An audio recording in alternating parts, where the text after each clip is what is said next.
Bé, doncs la concepció de l'ànima de Plató bé, és molt complexa i té molts elements religiosos que cal tenir en compte. Perquè, clar, pensar en una entitat que pot traslladar-se a un món immaterial, doncs, eh, per poder-lo explicar i que els altres s'ho passin, s'ho passin, eh, doncs ha d'haver un context previ, una certa disposició a creure això. Eh? Bé, aquesta predisposició té un caràcter evidentment religiós, no? I connecta, la idea de Plató connecta amb idees mitològiques que ell ha tingut l'ocasió de conèixer d'una manera més directa gràcies als seus viatges a Sicília i al contacte amb els pitagòrics. Bé, perquè la idea de la transmigració és pitagòrica, vinculada diguem-ne, a la tradició religiosa dels misteris òrfics, i si tirem una mica més enrere, doncs la connectem amb la religió egípcia.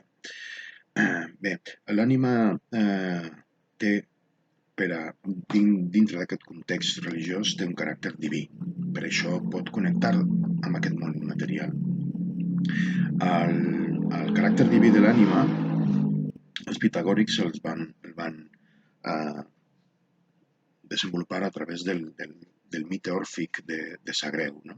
Sagreu és un ésser eh, fill de Zeus, que és devorat pels titans i eh, aquests titans que han menjat el cos d'un... És un nen, Sagreu, són aniquilats per Zeus amb un raig, són cremats i les seves cendres són dispersades arreu de la terra, i barrejades amb la terra, doncs d'aquí van sortir els humans, no? Nascuts del fang.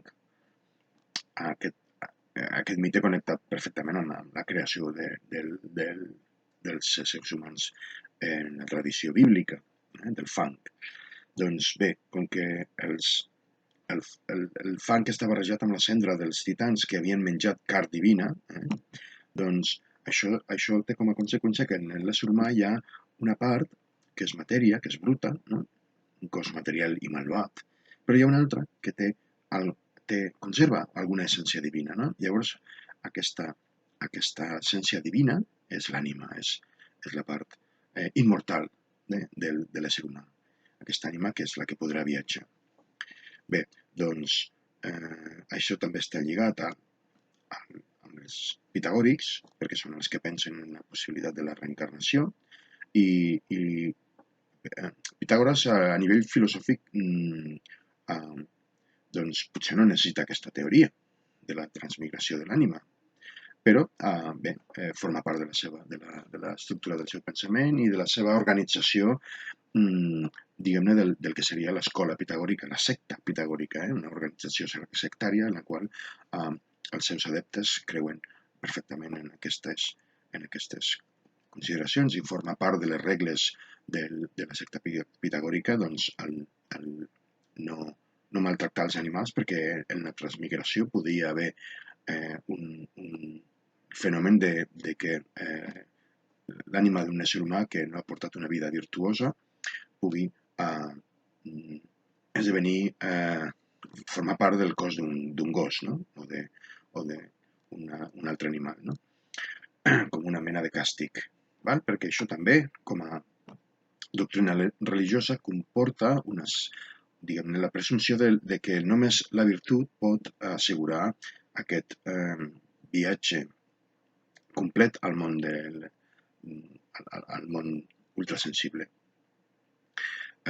Aquesta obsessió per la virtut que hi ha en els pitagòrics, Plató la trasllada a la seva teoria del coneixement.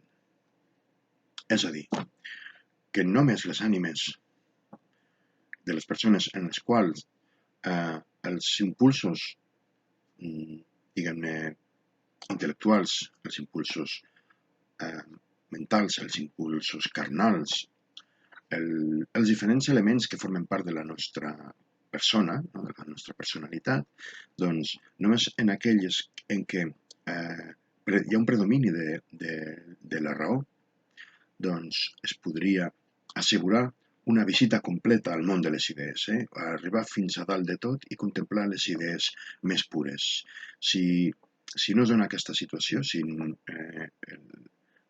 la vida que ha portat aquesta ànima abans de morir no hi ha hagut aquesta preocupació per la puresa, per la virtut, doncs si ha portat una vida desequilibrada, una vida de, de, de vincle amb la matèria, doncs aquesta ànima no arribarà tan a dalt com seria necessari per conèixer bé el món de les idees i quedarà només a l'alçada de les idees que estan vinculades a les coses, no?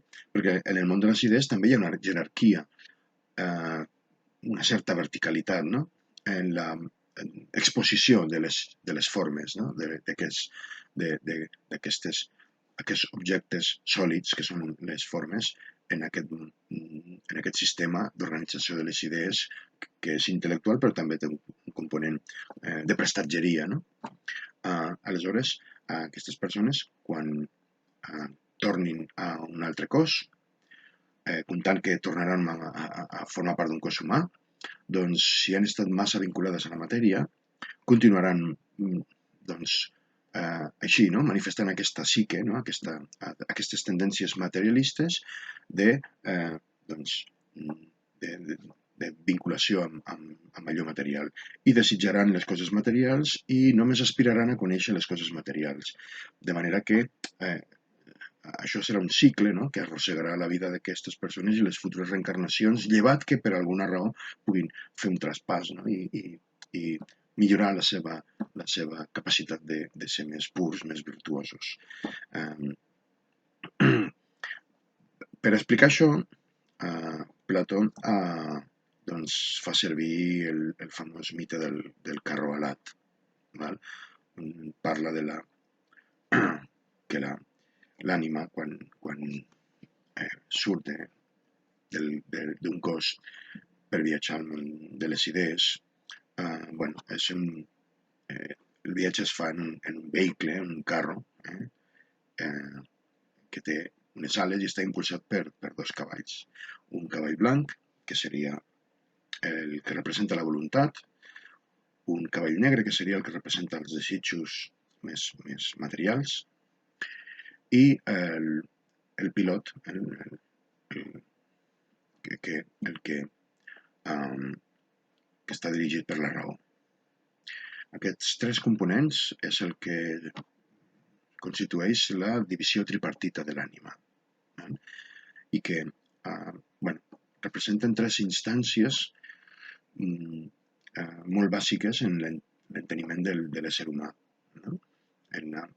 Que som els humans, no? Som éssers que tenim una facultat que és la de la raó, la de pensar racionalment, una altra que és la voluntat, no? La voluntat d'actuar, i una altra que és el desig que ens impulsa a fer coses, no?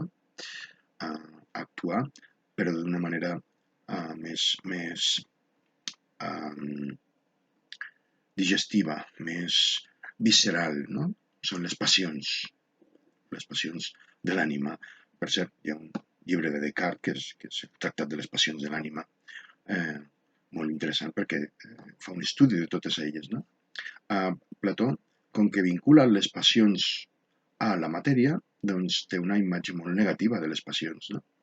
Els impulsos, diguem-ne, més carnals són els que fan que estiguem lluny de les idees, no? I lluny d'un equilibri entre el que seria l'adequat entre aquestes tres instàncies. Bé, doncs això explicarà, en el cas d'aquest viatge, que l'ànima arribi a pujar més alt i contemplar les idees, i en el cas de que en aquesta ànima hi hagi un predomini dels impulsos carnals, de les passions, doncs aquest carro pesarà massa, no? I no? El conjunt pesarà massa i llavors no podrà pujar massa dalt, no? Per assegurar que això no passi, explica Plató que en l'ànima el pilot ha d'intentar fer-se aliat de la voluntat, la raó i la voluntat han d'anar juntes per compensar eh, la força que té el cavall negre, que vol tirar cap a les coses materials i la raó vol tirar cap a més amunt, no? Llavors, si aconseguís aliar-se amb la voluntat, ho farà, no? Bé, doncs, eh, aquesta manera d'explicar l'ascens al món de les idees té un component antropològic, no? Explica el que som els éssers humans per a Plató, els eh, que tenim a dintre de la nostra ment, però a més d'una manera molt sagaç, no? Plató se n'adona que en la nostra ment hi ha instàncies que depenen del cos, no? Que de vegades el que nosaltres fem respon a impulsos que són més aviat corporals que mentals. Bé, doncs tenim aquesta antropologia, no? Aquesta concepció de l'ésser humà, que serveix per explicar el coneixement de la realitat i, sense poder-la deslligar d'això, serveix per explicar com ordenar la ciutat. Perquè, clar, tenim aquí tres tipus de persones, segons el predomini en cadascuna d'alguna de les tres instàncies de l'ànima, no? La racionalitat, la voluntat, la impulsivitat. Val? Doncs aquests tres tipus de persones per a Plató constituiran tres classes socials amb les quals muntar la ciutat. Val? I de la mateixa manera que l'ànima pot estar equilibrada i ordenada, doncs en la ciutat també hi haurà aquestes tres parts, no? Tres classes socials, que perquè pugui la ciutat tenir aquesta virtut sencera, com a ciutat, ha d'haver un equilibri també entre aquestes tres classes, comptant a més que cadascuna d'aquestes classes opera de manera també virtuosa. Hi ha una virtut per a cadascuna d'aquestes classes.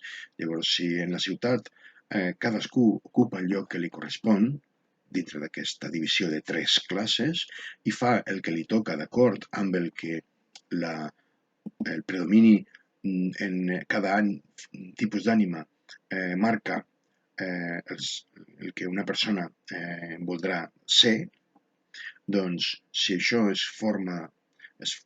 porta a terme d'una manera virtuosa, d'una manera equilibrada, de manera justa, aleshores la ciutat també esdevindrà justa, virtuosa i, el més important, estable. Val? Una ciutat composta de persones dividides en aquestes tres classes socials,